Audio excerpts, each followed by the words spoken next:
Assalamualaikum warahmatullahi wabarakatuh, sahabat FGLSN. Salam literasi, ayo membaca. Oke, I am Riko Arfiantama, your English teacher. I teach in SMA 1 Limbangan, Kendal Regency, Central Java. Today, I'm gonna tell you how to write a discussion text. Are you ready? Well, let's get started.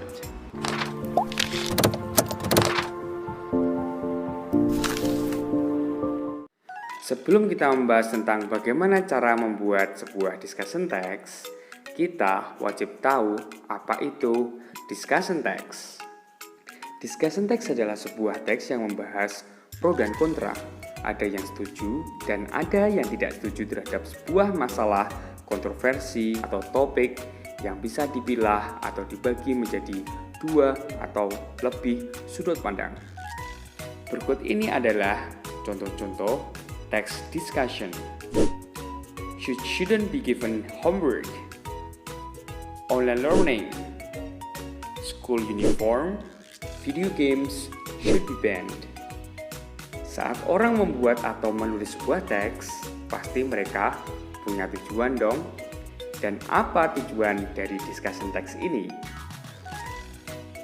Tujuan atau the purpose of a discussion text yang pertama, to present arguments and information from differing points of view.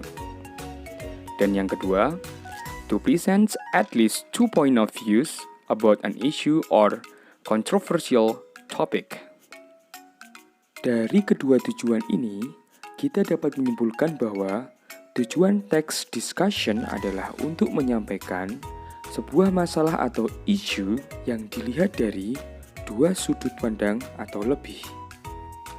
Setelah kalian memahami apa itu discussion text dan tujuannya, sekarang kita akan membahas cara membuat dan menulis discussion text. Tapi sebelum kita pergi lebih jauh, kalian wajib tahu apa susunan dari discussion text. Oke, setelah ini saya akan menampilkan sebuah slide agar kalian lebih paham. Berikut ini susunan teks atau generic structure of a discussion text. Yang pertama, issue. Isu berisi topik atau permasalahan yang akan dibahas dalam text discussion. Yang kedua, argument for. Arguments for berisi pendapat-pendapat yang menyetujui atau mendukung permasalahan yang sudah disebutkan. Yang ketiga, arguments against.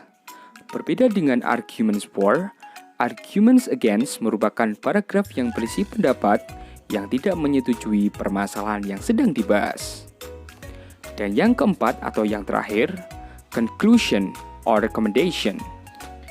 Bagian ini adalah bagian penutup yang menyampaikan kesimpulan dari permasalahan yang sudah dibahas dari bagian arguments for dan arguments against. Dan hal penting yang kalian juga wajib ketahui dalam menulis text discussion ini adalah ciri-ciri kebahasaan atau language features of discussion text. Yang pertama, using generic participants atau menggunakan tokoh umum yang bukan bersifat pribadi. Yang kedua, using thinking verbs seperti feel, hope, believe, etc. Yang ketiga, using constructive conjunction seperti contohnya however, on the other hand, but, in other side, although, dan lain sebagainya. Yang berikutnya adalah using modalities. Contohnya menggunakan must, should, could, may, atau have to. Dan setelah itu, kita juga bisa menggunakan adverbial of manner. Contohnya, deliberately, hopefully, dan kata-kata lainnya. Dan yang terakhir, using simple present tense. Nah, itulah struktur dari text discussion. Kalian wajib mengingatnya ya. Untuk memudahkan kalian dalam membuat text discussion, kalian wajib breakdown masing-masing struktur tadi menjadi seperti ini. Untuk memudahkan dalam menulis text discussion, kalian dapat memulai membuat kerangka atau skema karangan seperti berikut ini. Paragraf pertama, issue atau introduction paragraph yang berisi background statement atau latar belakang mengapa masalah itu muncul. Setelah itu, dilanjutkan dengan detailed background statement atau penjelasan lebih lanjut dari background yang sudah disebutkan. Berikutnya adalah the point of view on the topic that will be delivered. Di sini kalian harus menyampaikan sudut pandang atau bidang yang akan kalian bahas. Sebagai contohnya, dari sudut pandang ekonomi, psikologi, budaya, sosial, dan lain-lain. Setelah selesai membuat introduction paragraph, kita lanjut membuat arguments for yang berisi statement of point of view atau pendapat dan alasan mengapa beberapa pihak menyetujui masalah yang disampaikan. Dan berikutnya, examples that support point of view atau contoh-contoh yang mendukung sebagai bukti bahwa masalah tersebut memang harus disetujui atau didukung. Setelah itu, kita harus memasukkan discussion statement yang mengelingkan antara contoh dan point of view. Setelah paragraf 2 selesai, kita bisa menuju ke paragraf ketiga, yaitu arguments against. Hampir sama dengan penjabaran arguments for, arguments against berisi statement of point of view, yaitu pendapat-pendapat yang tidak menyetujui masalah. Diikuti dengan examples that support point of view. Dan diakhiri juga dengan discussion statement yang mengelingkan antara contoh dan point of view. Setelah menyelesaikan paragraf yang ketiga, kita bisa membuat kerangka untuk paragraf terakhir, yaitu conclusion.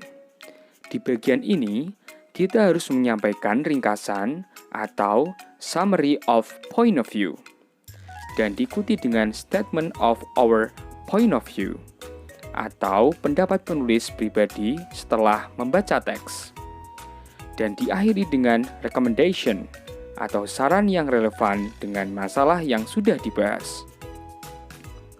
Sekarang kita akan praktek ya, membuat sebuah text discussion. Ya, kita akan membahas sebuah topik yang sedang hot sekarang ini, yaitu online learning. Tapi sebelum lanjut, kayaknya wajib brainstorming dulu nih.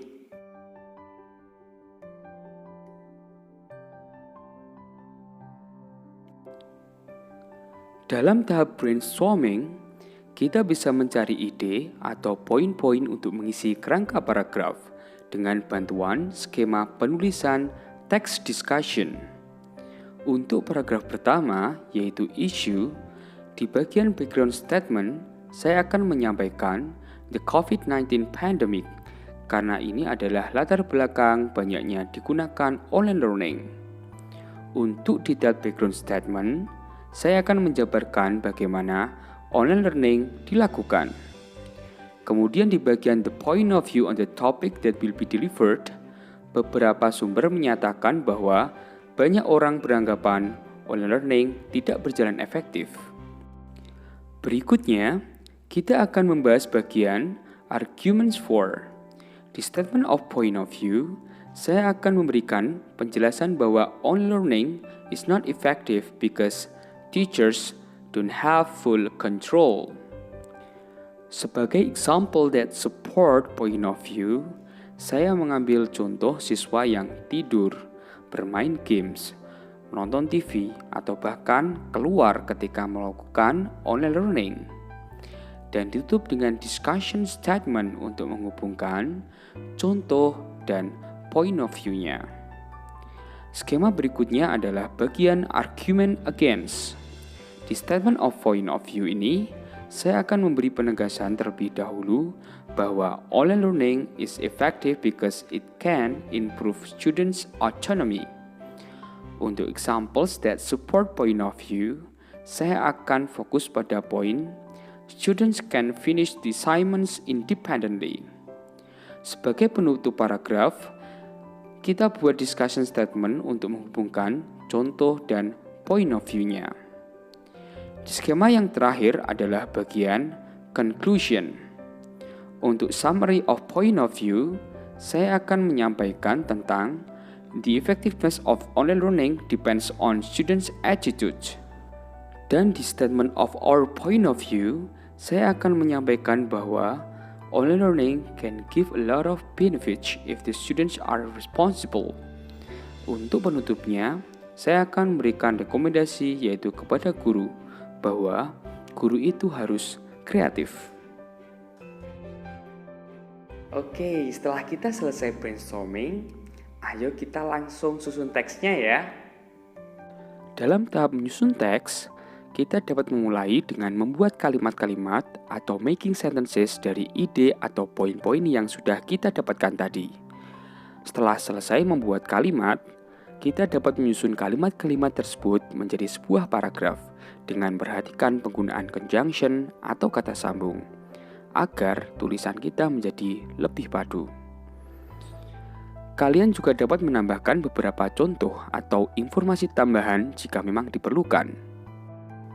Setelah kita selesai melakukan seluruh tahap-tahap penyusunan text discussion, sekarang waktunya kita untuk menyampaikan text discussion yang sudah kita buat. Sebagai contoh, berikut ini akan saya tampilkan sebuah text discussion yang saya buat dari tahap brainstorming sampai menjadi sebuah text discussion. An example of a discussion text. Online learning. During the COVID-19 pandemic, most students have to continue their education through online learning. Teachers and students put a lot of effort to achieve the learning goal. They use some alternatives to make a meaningful teaching and learning process through WhatsApp, Google Classroom, Zoom Meeting, Microsoft 365, etc. Yet some people still argue whether online learning is ineffective.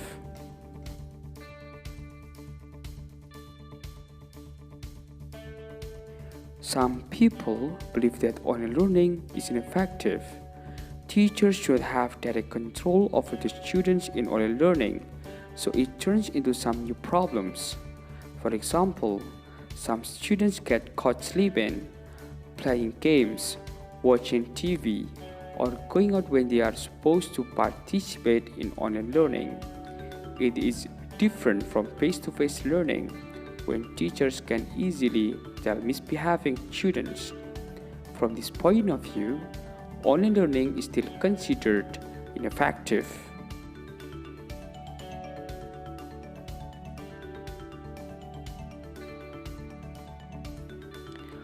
On the other hand, some people argue that online learning is effective, especially for junior and senior high school students, because it can give students full control over their learning. In other words, it definitely improves their learning autonomy, since they have full responsibility to finish their assignment independently without any teacher supervision. They can also choose the online resources which fit their learning style. After students finish their online learning at home, they can develop their talents or passion, such as doing photography, playing sport, online selling, making a video on YouTube, and many more. That evidence proves us that online learning is effective to improve students' learning autonomy. In conclusion, the effectiveness of online learning depends on students' attitude. It can give a lot of benefits if the students are responsible for their duty when participating in online learning. I recommend that teachers should be creative in delivering the material to encourage the student motivation. Baik, setelah mendengarkan penjelasan dari saya harap kalian sudah tahu dan paham bagaimana cara membuat text discussion. Sekarang giliran kalian, untuk membuat sebuah text discussion dengan topik yang kalian sukai. Jika ada pertanyaan, silahkan bertanya langsung di comment section. Jangan lupa subscribe FGLSN Bangkit dan channel saya, Guru Inggris.